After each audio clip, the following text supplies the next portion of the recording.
ये किस्सा इस वक्त का है जब बगदाद दुनिया की सबसे बड़ी तिजारती मंडी और इल्म का गहवारा था। शहर की दीवारें ऊंची थीं और बाजारों में रेशम, मसालहा जात और जवाहरात की रेलपील थी। इसी शहर में मंसूर नामी एक ताजिर रहता था जिसके काफिले मशरिक से मगरिब तक जाते थे।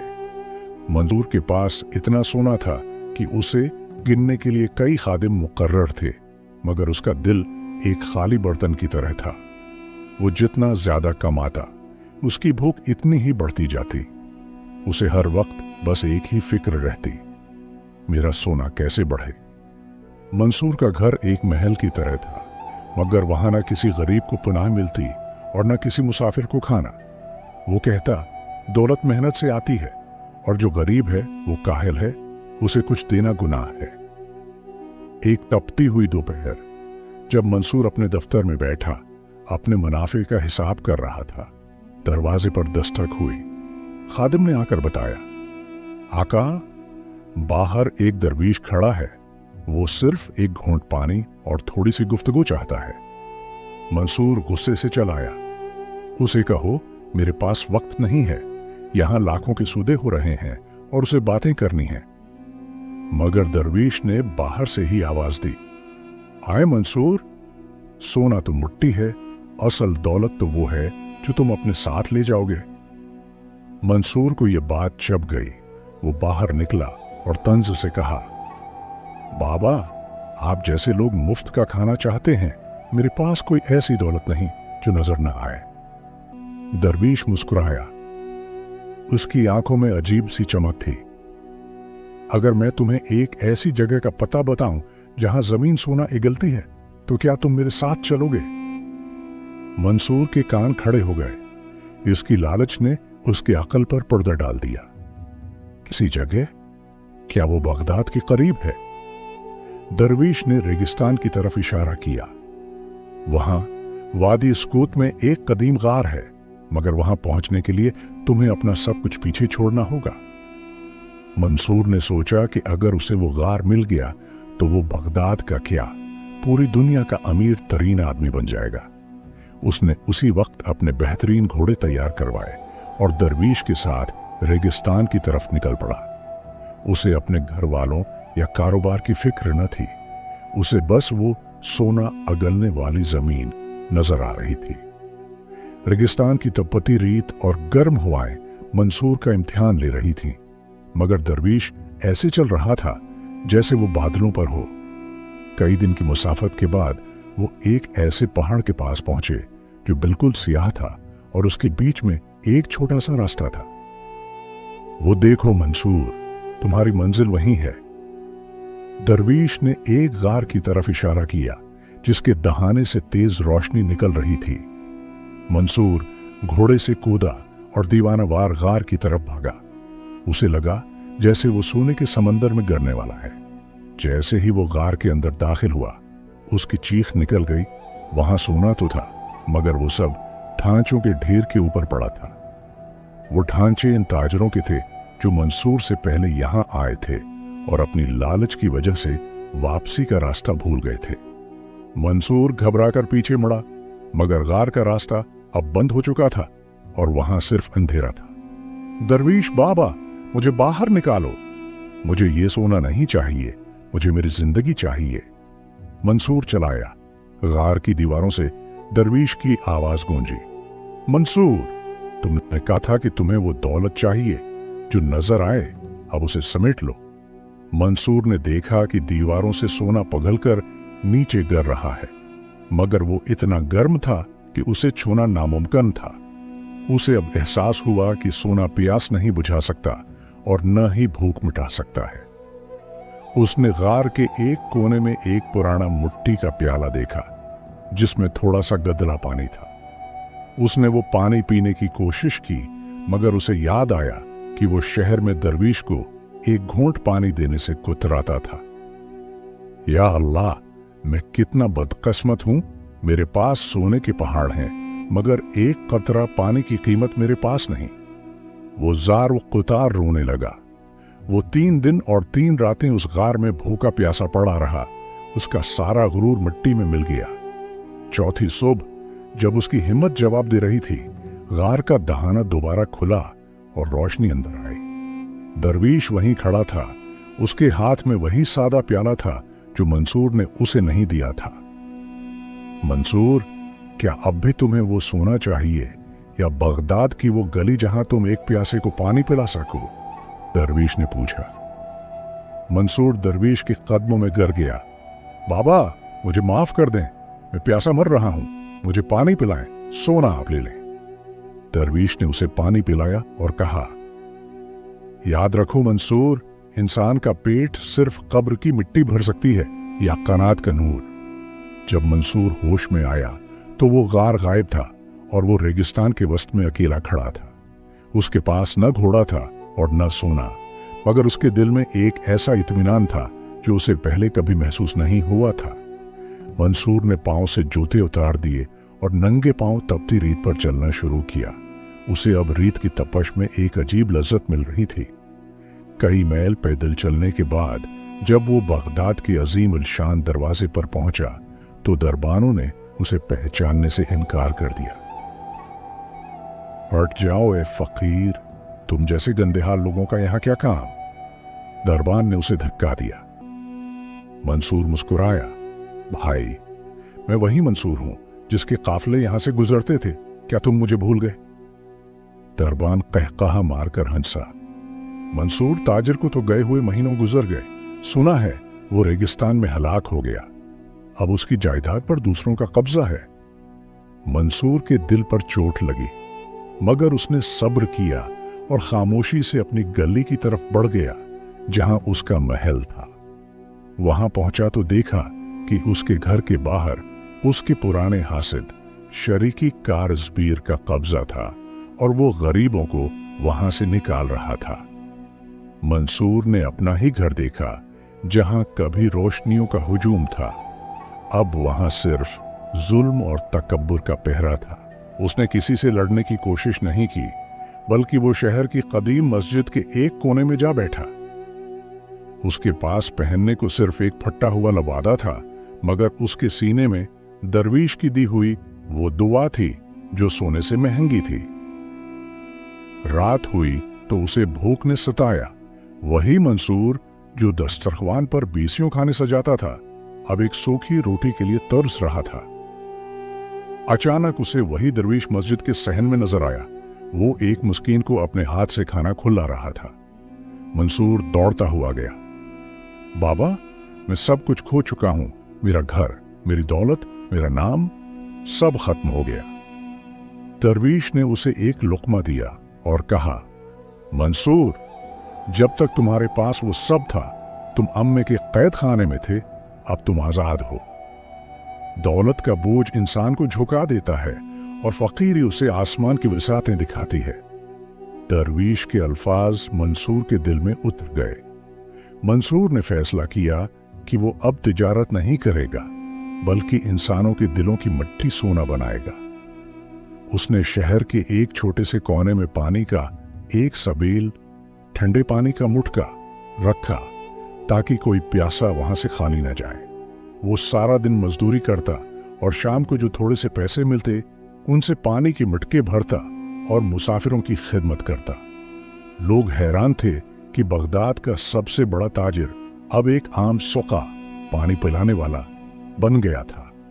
जुबीर, जो अब मंसूर के महल में रहता था, अक्सर वहां से गुजरता और मंसूर पर पानी की छींटें उड़ाता।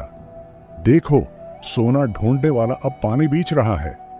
मंसूर खामोशी से उसे देखता और दुआ देता, अल्लाह तुझे वो दौलत दे जो कभी खत्म न हो।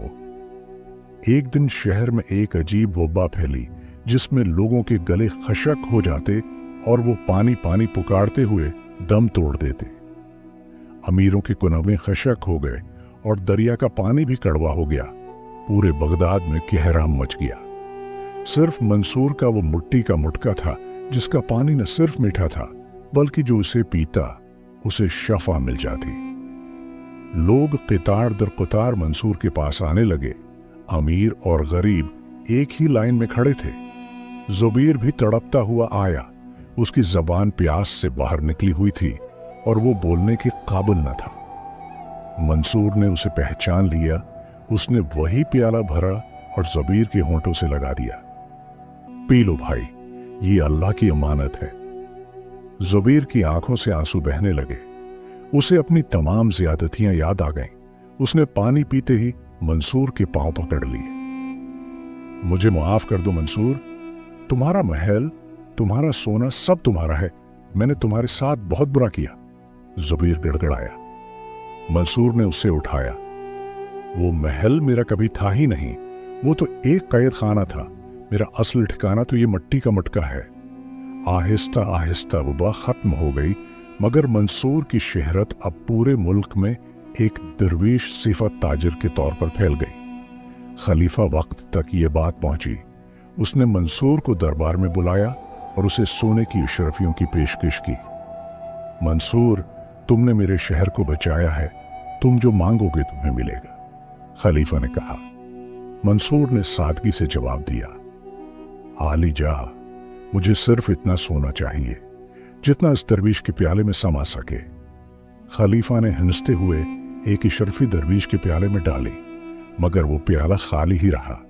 खलीफा ने दूसरी, तीसरी, यहां तक कि हजारों इशरफियां डाल दें, मगर वो प्याला नहीं भरा। पूरा दरबार हिर्त में डूब गया। यह कैसा जादू है, ये प्याला क्यों नहीं भर रहा? वही दरवीश अचानक नमोदार हुआ और कहा, यह जादू नहीं बादशाह सलामत, ये इंसान की लालच का प्याला है। उसे दुनिया का तमाम सोना भी नहीं भर सकता। मंसूर ने मुस्कुराकर प्याला उठाया और उसे उलट दिया। सारी उशरफियां मुट्ठी बनकर जमीन पर गिर गईं। बादशाह सलामत, जो दौलत बांटने से बढ़े वो असल है, और जो समेटने से घटे वो बोझ है। मंसूर ने आखिरी नसीहत की। खलीफा ने जब देखा कि सोना मुट्ठी में बदल गया तो उसका शाही गुरूर पाश पाश हो गया और वो तख्त से नीचे इतर आया। है मंसूर, तुमने मुझे वो सबक सिखाया है जो बड़ी बड़ी किताबें न सिखा सकें। आज से बगदाद तुम्हारी नसीहत पर चलेगा। खलीफा ने इकरार किया। मंसूर ने जवाब दिया, आली जा, नसीहत मेरी नहीं, इस दरवीश की है जिसने मुझे अंधेपन से बचाया। मंसूर ने अब बगदाद के बाजारों में एक नई रवायत की बुनियाद रखी, जिसे बीते खुवत, भाईचारे का घर कहा गया। उसने बड़े बड़े ताजरों को कायल किया कि वो अपने मुनाफे का एक मखसूस हिस्सा इन लोगों के लिए रखें जिनके पास कारोबार का सरमाया नहीं था। ज़बीर, जो अब मुकम्मल तौर पर तायब हो चुका था, मंसूर का सबसे बड़ा मददगार बन गया और उसने अपना माल गरीबों में बांटना शुरू कर दिया। अब बगदाद का कोई ताजिर किसी मजबूरी का फायदा नहीं उठाता था, बल्कि अगर किसी का नुकसान होता तो सब मिलकर उसे पूरा करते। मंसूर ने बाजार के वसत में वही मिट्टी का प्याला एक सितून पर नस्ब कर दिया ताकि हर सुदागर को अपनी औकात याद रहे। एक दिन शहर में एक गैर मुल्की काफिला आया जिसका सरदार निहायत जालिम और चालाक था। इसका नाम अरसलान था। अरसलान ने देखा कि यहाँ के लोग बहुत सादा हैं। उसने सोचा कि वो धोखाधड़ी से यहाँ का तमाम सोना समेट लेगा। उसने मिलावट ज़दा रेशम और नकली जवाहरात बेचना शुरू किए, मगर उसे हैरत हुई कि कोई उसे खरीद नहीं रहा था। तुम लोग मेरा माल क्यों नहीं खरीदते? ये बहुत सस्ता है, अरसलान ने एक दुकानदार से गुस्से में पूछा। दुकानदार ने मुस्कुराकर जवाब दिया, मुसाफिर, हमारे शहर में सस्ता नहीं, सच्चा माल बकता है, तुम्हारे माल से झूठ की बू आती है। अरसलान हैरान रह गया कि एक आम दुकानदार इतना बाशूर कैसे हो सकता है। वो सीधा मंसूर के पास पहुंचा। मंसूर इस वक्त एक पेड़ के नीचे बैठा बच्चों को दियांतदारी के किस्से सुना रहा था। तुम हो वो जादूगर जिसने उस शहर के लोगों को पागल बना दिया है? अरसलान ने तंजन पूछा। मंसूर ने नजर उठाई। उसकी आंखों का सुकून अरसलान के अंदर तक उतर गया।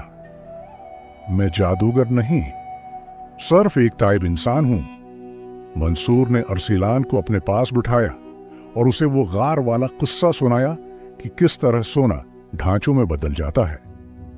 अरसलान पहले तो हंसा, मगर जब उसने मंसूर के हाथ देखे जो मेहनत से खरीद रहे थे तो उसे सच्चाई का एहसास हुआ। क्या वाकई सोना मिट्टी बन सकता है? अरसलान ने दबी आवाज में पूछा। मंसूर ने जमीन से एक मिट्टी की डिडली उठाई और उसे अरसलान की हथेली पर रख दिया। ये मिट्टी है, मगर अगर तुम उससे किसी प्यासे का मुटका बनाओ तो यह सोना बन जाएगी। अरसलान के दिल की दुनिया बदल गई। उसने अपना तमाम माल दरिया बर्द कर दिया और अहद किया कि वो अब सिर्फ हलाल कमाएगा। बगदाद अब सिर्फ तिजारत का नहीं बल्कि अखलाकियात का मरकज बन गया था, जहां दूर दराज से लोग रहने आए। वो दरवीश जो कभी कभी नमूदार होता था अब मंसूर के साथ ही रहने लगा था, मगर वो अब भी वही पुराना लबादा पहनता। एक शाम दरवीश ने मंसूर से कहा, मंसूर, तुम्हारा इम्तिहान अब मुकम्मल हुआ। क्या तुम दोबारा वो महल चाहते हो जो जबीर ने तुम्हें वापस करने की पेशकश की है? मंसूर ने आसमान की तरफ देखा जहां सितारे चमक रहे थे। बाबा, महल की छत छोटी होती है, इस आसमान तले जो सुकून है वो वहां कहां? दरवीश मुस्कुराया। जिसने कायनात की वसअत पाली उसे ईंट पत्थर की दीवारें कैद नहीं कर सकती। वक्त गुजरता गया, बगदाद में कहत पड़ा, मगर किसी एक घर में भी फाका ना हुआ, क्योंकि सबने मिलकर अपने ज़खायर खोल दिए थे। बादशाहों के दरबारों में अब मंसूर की कहानियां सुनाई जाती थीं कि किस तरह एक ताजिर ने फकीरी में बादशाही पाई। मंसूर ने अपनी जिंदगी के आखिरी अय्याम इसी मस्जिद के कोने में गुजारे जहां वो पहली बार खाली हाथ आया था। इसने मरने से पहले वसीयत की, मेरी कब्र पर कोई मजार न बनाना, बस एक मिट्टी का मुटका रख देना ताकि मुसाफिर पानी पी सके। जब मंसूर का इंतकाल हुआ तो पूरा बगदाद सड़कों पर था। हर आंख नम थी और हर जबान पर उसके लिए दुआ थी। जुबैर ने मंसूर की वसीयत पर अमल किया और उसकी कब्र के पास एक अजीम उल शान सबील बनवाई। आज भी बगदाद की पुरानी दीवारों के पास वो जगह मौजूद है जहां से गुजरने वालों को मिट्टी की खुशबू आती है। लोग कहते हैं कि आज भी अगर कोई मुसाफिर वहां सच्चे दिल से पानी पीता है तो उसे जिंदगी की असल हकीकत समझ आ जाती है। मंसूर की जिंदगी का ये सफर हमें सिखाता है कि इंसान की कदर उसकी तजूरी से नहीं, उसकी तकसीम से होती है। वो सोना जो उसे गार में मिला था वो तो वहीं रह गया, मगर जो नेकी उसने बगदाद की गलियों में छोड़ी वो अबदी हो गई। दरवीश भी मंसूर के जाने के बाद गायब हो गया, मगर उसकी आवाज अब भी हवाओं में सुनाई देती है। कनात ही असल दौलत है। बगदाद की तारीख में बहुत से फातेह आए और गए, मगर मंसूर जैसा ताजिर कोई न आया जिसने दिलों को जीता। और यूं बगदाद के ताजिर और दरवीश का ये किस्सा आने वाली नस्लों के लिए एक रोशन बाब बन गया। पूरी कहानी सुनने के लिए आप सब दोस्तों का बहुत शुक्रिया। आपको ये कहानी कैसी लगी प्लीज अपनी राय दें और हमारे चैनल को सब्सक्राइब करें ताकि हर आने वाली नई वीडियो बासानी आप तक पहुंचती रहे।